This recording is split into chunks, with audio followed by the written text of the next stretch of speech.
کیا یہ ہم سب کا تجربہ نہیں ہے؟ ہم دیکھ رہے ہیں گھنٹوں کے بیان چل رہے ہیں، لیکن اللہ اکبر، گستاخی معاف کر دینا، ہزاروں میں لاکھوں میں کوئی ایک بندہ بھی دیکھنے کو آنکھیں ترستی ہیں جس کی واقعی اصلاح ہوئی ہو۔ کیا مطلب ہے واقعی اصلاح کا؟ میں بار بار کہتا ہوں کہ کچھ ظاہری شکل صورت، کچھ لباس کا بدل جانا اور دو چار اعمال کا زندگی میں آ جانا، یہ مکمل اصلاح نہیں ہے۔ مکمل اصلاح کا مطلب یہ کیا ہر ایمان والے سے، بلکہ ہر انسان سے، ہر کمزور انسان سے، ہر مظلوم انسان سے مجھے محبت ہو گئی کہ نہیں ہو گئی؟ حب فی اللہ، اللہ کے لیے محبت کا مزاج بنا کہ نہیں بنا؟ کیسے مانوں کہ مکمل اصلاح ہو گئی؟ مدرسے میں پڑھا رہے ہیں، عالم ہیں، حافظ ہیں، لیکن آپس میں اساتذہ ہی ایک دوسرے سے محبت نہیں کرتے تو کہاں اصلاح ہو؟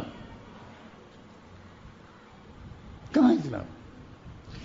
ایک دوسرے کی غلطیوں کو چھپانا، ایک دوسرے کی خوبیوں کو خوب مشہور کرنا، بخل بالکل نہ ہو، سخاوت ہو، ہمدردی ہو، معاف کر دینا ہو،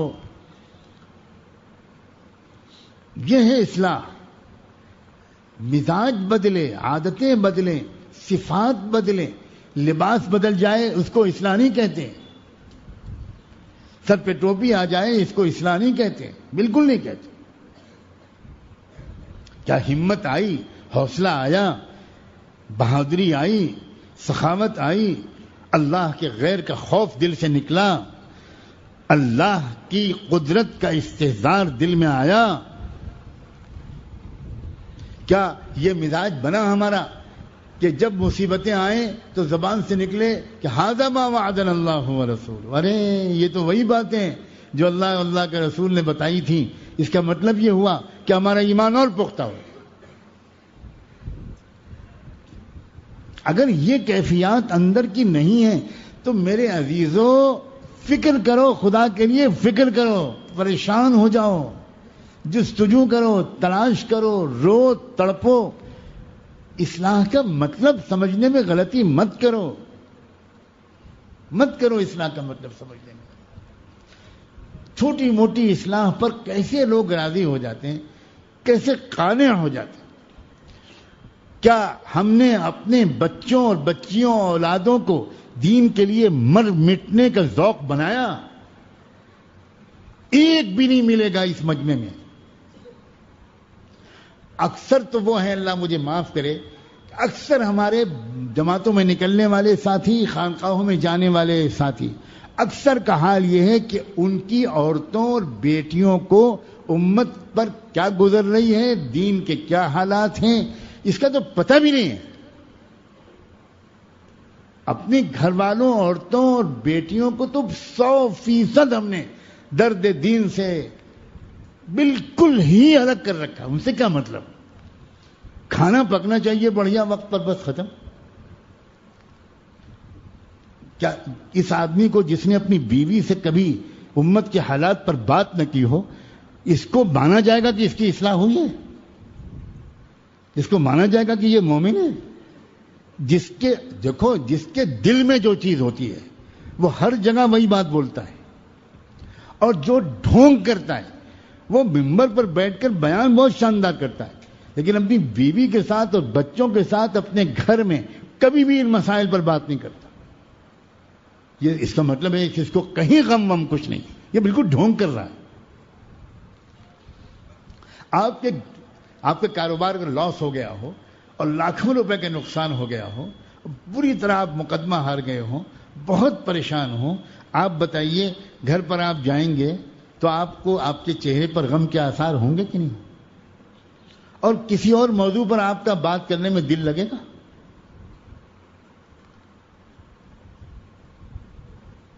خود بخود آپ کی زبان سے وہ موضوع چھڑ جائے گا۔ جس کے دل میں امت کا، دین کا، بیت المقدس کا، مسجد اقصی کا، انسانیت کے کمزور اور مظلوم اور دبے کچلے طبقے کا، کسانوں کا، مزدوروں کا، عورتوں کا، غریبوں کا، میں صرف مسلمانوں کا تذکرہ نہیں کر رہا ہوں، جس کے دل میں اس کا درد ہوگا وہ یقینی طور پر اپنے بیوی بچوں سے اس موضوع پر بھی بات کرے گا. وہ اس کا ضرور خیال رکھے گا کہ کس موقع پر بات کرے. وہ اس کا ضرور خیال رکھے گا کہ جب دسترخوان لگا ہے اور گھر والے بچے کھانے کے لیے بیٹھے ہیں اس وقت وہ ان مسائل پر بات نہیں کرے گا. یہ اس کو تربیت ملی ہوگی. لیکن وہ ضرور کسی موقع پر بلا وقت ضائع کیے ہوئے کہ بچوں ذرا بیٹھ جاؤ، مجھے ایک ضروری بات کرنی. جی ابو بتائیے کیا بات. بچوں ایک بات کا عہد کرو کہ تم اکیلے اپنے لیے نہیں جیو گے، تم کچھ غریبوں کی مدد بھی کرو گے. کہاں کبھی کسی نے اپنے بچوں سے؟ کروڑوں کی تعداد میں ہماری بچیاں ہیں جنہیں زیادہ سے زیادہ دینداری جو معلوم ہے وہ 5 وقت کی نماز معلوم، بس کچھ نہیں خبر ہو. وہ چاہے شیخ العزیز کی بیٹی ہو، چاہے وہ بخاری پڑھانے والے کی بیٹی ہو، چاہے وہ بڑے شیخ طریقت کی بیٹی ہو، اور چاہے وہ ہر سال 4 مہینے لگانے والے کی بیٹی ہو. یہ کیا ہے بھائی؟ حضور صلی اللہ علیہ وسلم کی گھر والی عورتوں سے اللہ نے کیا کہا تھا؟ کہا تھا وَاذْكُرْنَ مَا يُتْلَى فِي بُيُوتِكُنَّ مِن كِتَابِ اللَّهِ وَالْحِكْمَةِ. اے عورتوں اپنے گھر میں اللہ کی کتاب کے آپس میں مذاکرے کیا کرو.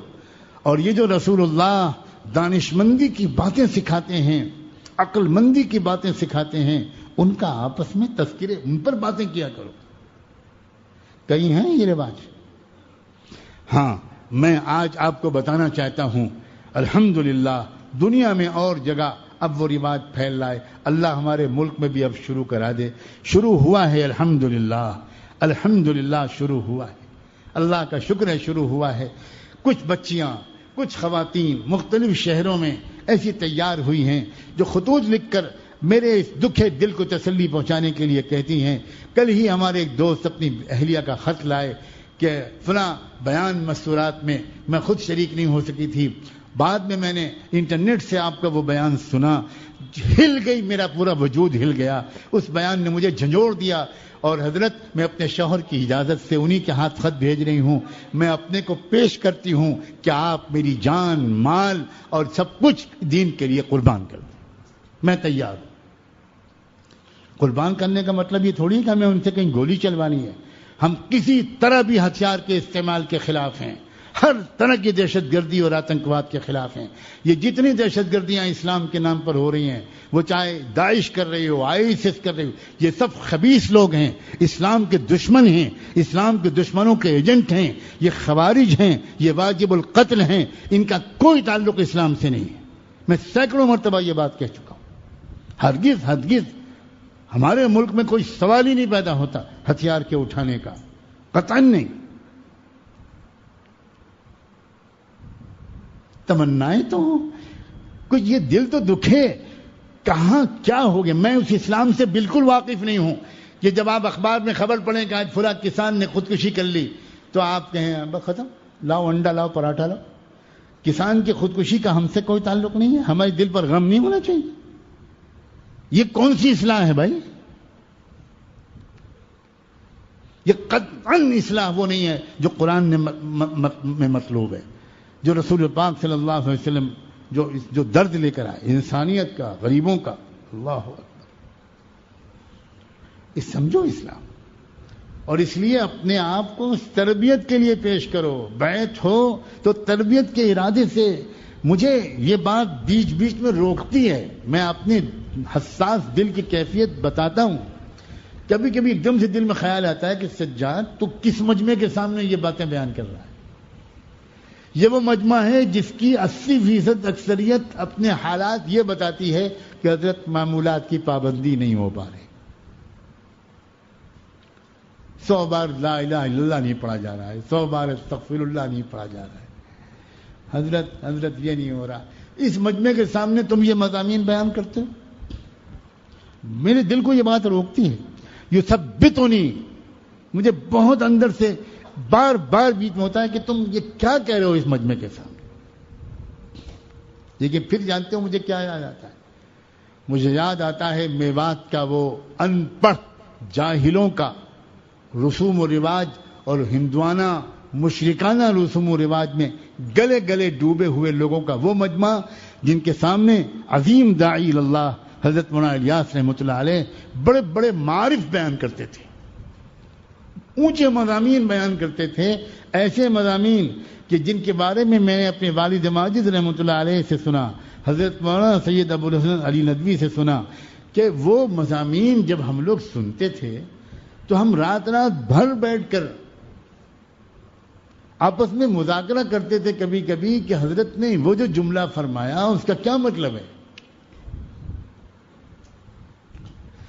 حضرت مولانا سید سلیمان ندوی، حضرت مولانا ظفر احمد تھانوی، چوٹی کے لوگ، صدیوں میں ایسے علماء نہیں پیدا ہوتے جیسے یہ، اور ان کی سمجھ میں نہیں آتی تھی بعض جملے اور بعض مضامین اور اشارات، اور